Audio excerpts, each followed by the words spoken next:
leader-leader, bupati, wali kota, kadis itu harus paham bahwasanya ini adalah yang lebih multiplier efek domino positifnya buat ekonomi masyarakat, kerakyatan. Kemudian renewable, bukan sesuatu yang kemudian destruktif gitu ya, karena beberapa kota kabupaten sudah mulai berinovasi dan breakthrough berani mengganti tanahnya dengan bioliner ini. Dan secara testimoni mereka merasa ini memang jauh lebih praktis, lebih cepat, lebih enak, nggak ribet, nggak perlu bensin truk kendaraan, alat berat dan segala macamnya gitu ya.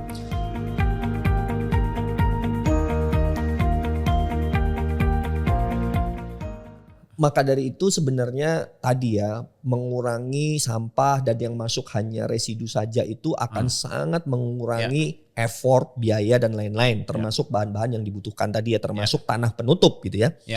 Nah, jadi ini memang sesuatu yang harus terus didorong inovasinya, teknologinya, termasuk saat ini Waste for Change itu mendorong yang disebut dengan reusable sanitary landfill. Jadi artinya misalkan kita punya area 10 hektar misalkan gitu ya. Ya kita bikin sel 8 gitu ya. Sel ini adalah tumpukan sampahnya. Jadi kita maksimalin dulu sel 1, layer 1 tutup tanah, layer 2 tutup tanah. Udah penuh geser dong. Nah, pada waktu geser mau sampai ke sel ke-8, sel 1 ini diharapkan juga ada metodologi untuk harvest the methane gas. Supaya gasnya sehabis mungkin diambil, diekstrak segala macam. Kalau udah penuh kita landfill. Landfill mining, kita mining. Kita mining, kita ayak, kita manfaatkan lah. Kalau ada besinya kita kirim ke pabrik besi dan segala macamnya. Kalau ada sejenis organic treatment dan lain-lain bisa jadi cover layer lagi. Sehingga kita nggak butuh landfill baru. Muter aja di situ. Gitu. Itu kan circular economy juga. Jadi secara ekonomis di sana. Betul. Nah ini yang sedang kita mau populerkan dan mau dorong supaya kami sedang mengembangkan partnership dan para expert di Waste for Change supaya kita bisa introduce dan menjadi provider partner untuk reusable sanitary landfill ini. Keren. Make sense. Nah untuk reusable sanitary landfill berarti juga dia butuh daily covernya ya? Pasti. Untuk ditutup ya? Pasti. Tadi kamu mention berarti kan tanah atau bioliner. Yes, di dalam dalam aturan PU itu disebutkan memang boleh menggunakan lapisan bioliner. Artinya adalah penutup yang dia memiliki nature itu bisa degrade, biodegrade, ya, terdekomposisi mengikuti alam. Nah, ini bisa menjadi pengganti tanah. Menariknya dari beberapa kajian, riset dan lain-lain, bioliner ini memperpanjang usia TPA juga karena dia tipis dibanding tanah 5 cm atau 10 cm. Ya kalau you mau daily cover matters banget itu 10 cm. Lu naruh 10 cm kali 36 hari. Itu 10 cm kali 365. Kalau lu seminggu sekali 10 cm kali 52 minggu. Itu udah berapa meter tuh? Jadi TPA jadi gampang penuh kan. Sedangkan kalau bioliner you can imagine seperti lapisan plastik tetapi mudah terdegradasi. Nah ini yang kemudian setengah senti aja nggak ada kali, bahkan mungkin 1 milimeter ketebalan. Jadi jauh bisa lebih efektif memperpanjang usia TPA. Gitu. Signifikan ya itu ya. Sangat memperpanjang ya. Harga compare to tanah, prosesnya segala gampang nggak, pasangnya juga gampang kan? Ya ini dari pengalaman kita kemarin juga udah memperkenalkan bioliner ini, yang dimana kami juga berterima kasih juga ya kawan-kawan Mas Tommy, kawan-kawan Brin, ternyata mengintroduce hal ini kepada kami yang menurut kami ini sesuatu yang breakthrough menurut kita gitu. Karena selama ini mungkin udah ada tapi tidak dipopulerkan. Mungkin udah betul-betul bisa diakses tetapi belum ada partner yang kemudian mendorong ini benar-benar bisa lebih mudah didapatkan, lebih mudah dipraktekkan gitu ya. Jadi kita berupaya, kemarin kita senang sekali bertemu dengan kawan-kawan Green Hope ya, dikenalkan dengan produk yang namanya EcoPlus. Setelah kita praktekkan di lapangan lebih cepat. Ternyata kalau pakai tanah itu pakai alat berat, butuh bensin, butuh operator, butuh lisensi. Tadi tanahnya harus pakai truk. Tanahnya harus ekstraktif dan lain-lain. Pakai bioliner ini yang memang produknya berasal dari pati singkong 100% biodegradable, praktis aja. Kayak kita mengcover habis kita punya makanan, di cover sama plastik supaya awet. Ya ibu-ibu biasa tuh. Ibu-ibu supaya menutup makanan nggak kena lalat dan lain-lain, dia tutup cover Restoran plastik. Padang semua ditutup. Di cover plastik, ya kan? Bedanya kita mengcover TPA dan plastiknya jenis yang berbeda. Nah ini sebenarnya akan lebih cepat, lebih mudah, lebih hemat. Kita juga bersyukur, makanya senang sekali ya bisa mengerti lebih banyak expertise-nya Waste for Change, dan kita melihat karena Green Hope material inovator. Kami bisa bikin, kami bisa istilahnya goreng, masak, tapi resepnya, cara pakainya itu lu orang yang expert gitu loh. Nah di sini mungkin contoh tadi kembali ke pembicaraan di awal banget, ini problem too big for any of us together. Kita nggak bakal bisa tuh menjembatani inovasi material dengan aplikatif solusi. Kalian yang bisa gitu. Tapi tanpa inovasi material juga bingung kan. Dan plastik kalau nggak biodegrade kan jadi mikroplastik lagi, malah kontribut ke situ. Dan juga nanti mungkin naik turun penguraiannya dan mau ditambang metannya juga jadi problematik ya. Kalau semua plastik-plastiknya nyelip-nyelip segala. Jadi resepnya yang ketebalannya, berapa cepat penguraiannya, transmisi gas, transmisi air, wah gila, lu orang sih requirement-nya lumayan challenging sih for our team sampai jadi produk. Jadi kita happy banget dan terima kasih juga sekali lagi ke Brin, ke teman-teman yang benar-benar membantu the right spesifikasi gitu loh. Dan benar juga kita pakai, karena kita di Indonesia ya bukan keju ya Pak. Singkong lagunya jadul banget. Singkong dan keju. Kita pati singkong itu, jadi sekalian mensejahterakan petani singkong sih. I think dengan pemakaian ini kita nggak perlu mindahin gunung, therefore jauh lebih sustainable karena singkongnya bisa kita tanam terus Mas, bisa kita produksi terus. Gunung nggak bisa you produksi, no? Setuju. Ini multiplier effect dalam konteks yang menurutku, satu kan ini renewable ya, bisa kita tanam tumbuh lagi. Singkong itu bisa kita tanam tumbuh lagi, dan ini Indonesia, kata lagu, lu lempar tongkat jadi tanaman gitu ya. Jadi sebenarnya ini cocok sekali, dan saya sangat ingin kemitraan kita antara Waste for Change dan Green Hope ini, selain kita memproduce dan mempraktekkan untuk TPA-TPA di Indonesia, kita juga harus memperkenalkan produk ini ke negara-negara berkembang lainnya. From Indonesia to a global solution. Karena dengan cara seperti itu harapannya perputaran ekonomi buat para petani lebih baik, lebih tinggi dan lain-lain ya. Dan sebelum itu PR kita adalah local market harus pakai dulu. Leader-leader, bupati, wali kota, kadis itu harus paham bahwa ini adalah yang lebih multiplier effect, domino positifnya buat ekonomi masyarakat, kerakyatan. Kemudian renewable, bukan sesuatu yang kemudian destruktif gitu ya, karena tanah kan tidak diproduksi. Gimana cara memproduksi tanah? Butuh tahunan ya, dari batu jadi lapuk dan segala macamnya. Sedangkan singkong lebih cepat gitu ya. Jadi aku pikir ini sesuatu yang betul-betul perlu kita sounding. Kita perlu strategi untuk introduce hal ini dengan cara-cara yang lebih cerdas, lebih baik lagi. Dan saya sih mengajak kami, Waste for Change mengajak Green Hope kita untuk membuka partnership lebih banyak.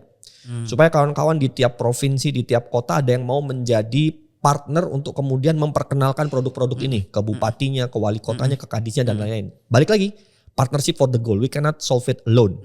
Gitu ya. Jadi kita membuka diri untuk ayo siapa yang mau jadi partneran sama kita.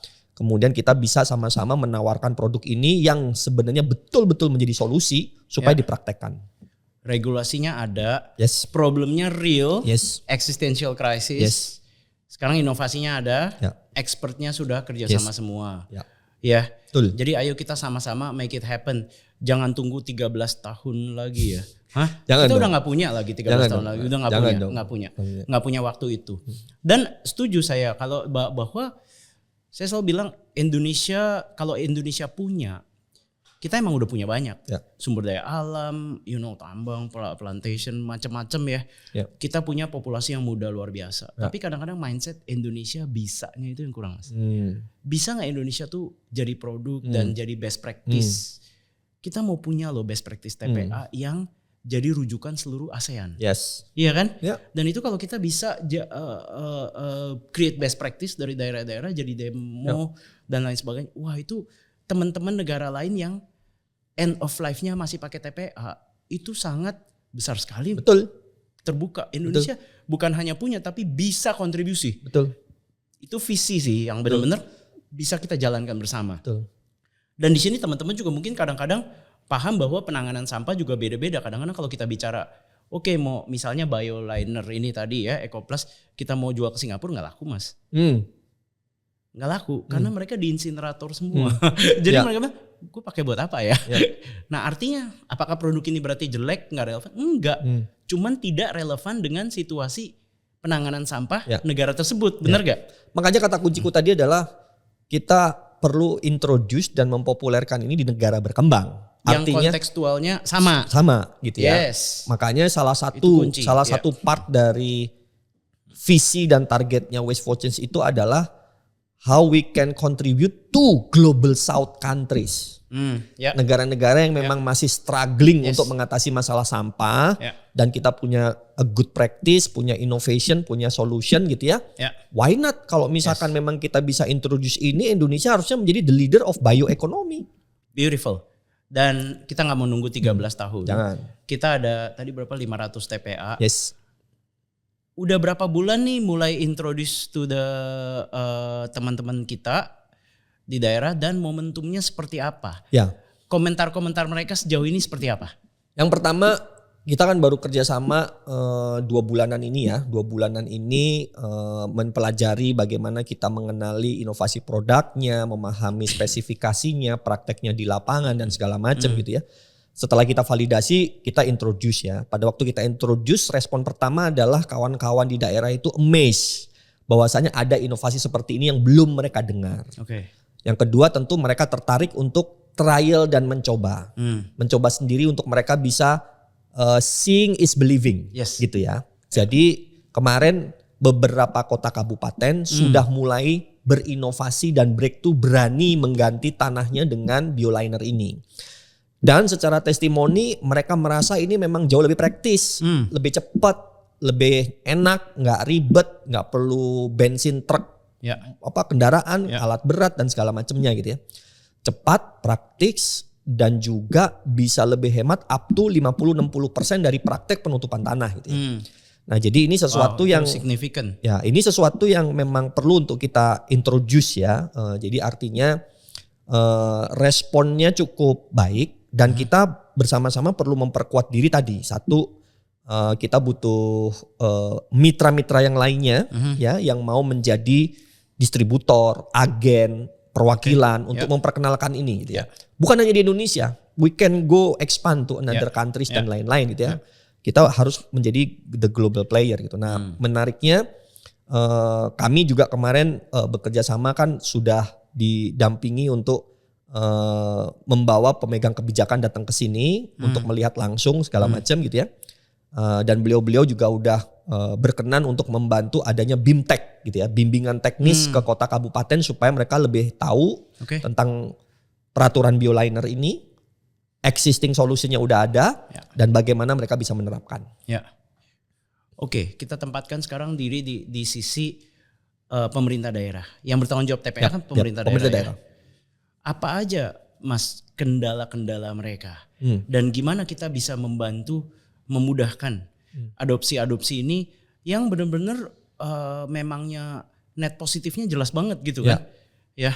Apa aja tuh kendala yang kita supaya bisa bantu? Yang pertama tentu gap of knowledge ya. Mereka kan nggak tahu ya. Jadi kita harus memberi informasi dulu yang tepat, memberi informasi yang sesuai dengan konteks dan lain-lain. Lalu kalau mereka sudah bisa mengakses bahwa saja benefitnya lebih banyak, gak usah dipaksa geser sendiri sebenarnya gitu ya. Jadi yang perlu kita lakukan adalah memberitahu, memberikan bukti dan mereka mendapatkan perbedaan benefit dan manfaatnya secara langsung. Oke, you optimis nih? Bisa? Wajib bisa. Wajib. Iya, bukan merasa bisa. Kalau enggak, wah itu nih anak-anak kita gimana? Jadi kita wajib berhasil ini bersama-sama gitu ya. Kita wajib berhasil. Istilahnya kalau mau berperang itu gitu ya. Mereka bilang I will burn the boat until we win, supaya kita nggak bisa pulang gitu. Menang, pokoknya harus menang gitu. I think memang harus seperti itu sih. Kalau enggak kita akan kendor perjuangannya. gitu. Merasa bahwasanya ya baik-baik aja lah gitu. Ya kalau orang merasa baik-baik aja Tom, maka orang tidak akan punya fighting spirit. Nah permasalahannya, masalah sampah ini memang yang melihat ini emergensi dan lain-lain yang memang berdekatan sama isu sampah. Teman-teman yang hidupnya di pesisir, teman-teman yang hidupnya di sungai atau dekat dengan TPA itu yang feel directly to the problem. Tetapi yang rumahnya mungkin jauh dari TPA gitu ya, mereka nggak begitu relate. Maka harus dikasih informasi, edukasi, dan yang satu lagi sih, menurutku di Indonesia sosialisasi dan edukasi sudah dijalankan, bisa diimprove, perlu diimprove. Namun yang hilang dalam sistemnya adalah yang tadi pengkondisian, social engineering, law enforcement. Nah itu yang memang perlu didorong. Yalah ini systemic issues ya, jadi kita juga jangan alergi. Dan jangan selalu terpecah-pecah dan curiga satu sama lain. Karena yang terjadi adalah selama masih terpecah-terpecah, systemic solutionnya gak akan jalan. Jadi dengan pemerintah juga harus lebih nyaman. Pemerintah juga mengayomi, open, memfasilitasi private sector, inovasi segala ya kan. Indonesia bisa gak gitu loh. Indonesia bisa. Oke, Mas, luar biasa banget. We talk about sampah, kenapa itu relevan. We talk about TPA sebagai end of life Indonesia realitanya, dan mau di-upgrade oleh pemerintah secara serius sehingga tugas kita membantu menjadi control sanitary landfill. We talk about your vision. Circular economy terjadi di TPA di mana reusable sanitary landfill, reusable sanitary landfill. We talk about the key component of it, yaitu the biolinernya, tanah, comparisonnya. Talk about bantuin pemerintah daerah. Wah ini berisi banget ya. Semoga pendengar teman-teman juga sahabat Green Leaders Circle bisa belajar banyak. Saya belajar banyak nih. Mungkin pertanyaan terakhir simple dan you can address it to the camera. Karena survei mengatakan bahwa yang membuat kebahagiaan orang itu sebenarnya bukan kondisi dia hari ini. Tapi harapan dia akan masa depan. Manusia diberi api berdasarkan harapan. Kalau hari ini udah cukup bagus, tapi kalau harapan depannya gloomy, pasti dia nggak happy. Tapi kalau dia hari ini dia belum terlalu bagus, tapi harapan kedepannya akan lebih baik, dia akan lebih happy dan positif. So, what is your hope, Mas Ano, ke depan? Dan juga apa alasan for your hope? Gitu lah. Sebelum aku menjawab itu, aku juga perlu berterima kasih dan menyampaikan ke inovator-inovator di BRIN, karena reusable sanitary landfill ini juga Bapak Hengki dari BRIN yang sebenarnya mencetuskan. Jadi kita punya sahabat yang sama BRIN gitu ya. Wah, untuk moga-moga Pak Hengki dengerin juga dan inovasi, kita berterima kasih banget. Inovasi para researcher, inovator, peneliti ini banyak. Dan mereka memang perlu bekerja dengan entrepreneur.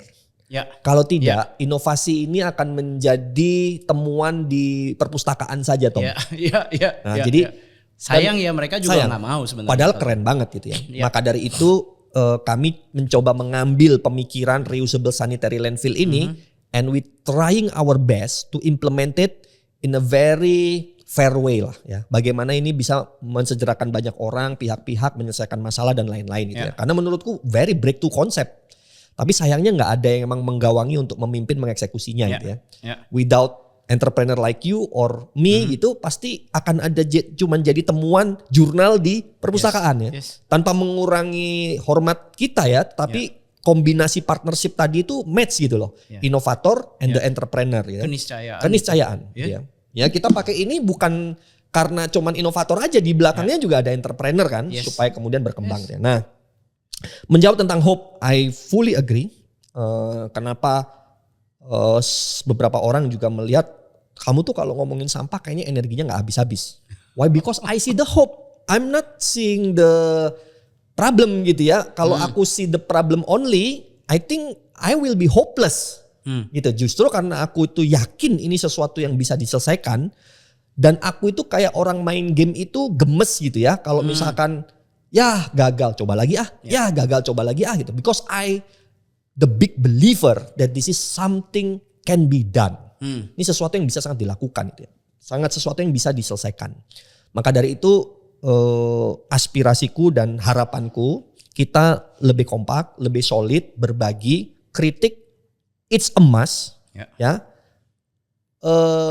Menyakiti dan menghakimi jangan gitu ya. Menjelek-jelekan juga jangan. But critic is a must. You and me manusia biasa, we can do a mistake. We need a mirror untuk membuat kita itu emang benar-benar benar atau tidak kan. We need someone else to criticize us. Kritik, go lakukan itu gitu ya. And I hope both of us open to any kritik ya. So we need to be more solid gitu ya. Kalau enggak kan ada ayatnya, sebuah kaum tidak bisa menyelamatkan kehidupannya selain kaum itu sendiri. So if Indonesia want to be success, nggak bisa ini berharap dari negara lain atau apa ya, kita gitu ya lebih solid gitu. Nah jadi itu harapanku, itu hopeku supaya kita lebih solid lagi dan saling bisa memberikan masukan satu sama lain demi kebaikan. Bukan untuk menjatuhkan dan lain satu sama lain gitu ya, tetapi memperkuat bagaimana solusinya agar cepat terwujud supaya tidak masuk ke fase irreversible condition. Terima kasih Mas Ano membagikan hope-nya yang beliau angkat dari begitu banyak jawaban yang bisa adalah ayo kita berkolaborasi secara produktif. Supaya dampak positifnya terrealisasi. Karena kalau ya itulah apa pepatah zaman dulu ya, sapu lidi mana ada sih satu biji gitu. Kalau lu mau bersihin ya ini cocok juga tema sampah. Yuk harus rame-rame ya, diikat bareng ya. Beautiful. I definitely agree. Dan Indonesia itu nggak tahu kenapa warisan dari dulu kali, ribut terus saling menjatuhkan kayak kepiting tarik gitu ya. Lebih baik kita rame-rame saling naikin, dukung supaya ini benar-benar happen nih. Kita nggak punya 13 tahun lagi ke depan untuk sama aja di tempat. Ongkosnya udah terlalu mahal. Kesehatan, kerusakan lingkungan, kerusakan tempat tinggal kita, paru-paru kita, mikroplastik yang kita telan. Luar biasa. Ayo kita tingkatkan lagi. Terima kasih banyak ya Mas Ano ilmunya. Aduh, green leader banget ini. Sama-sama. Thank you.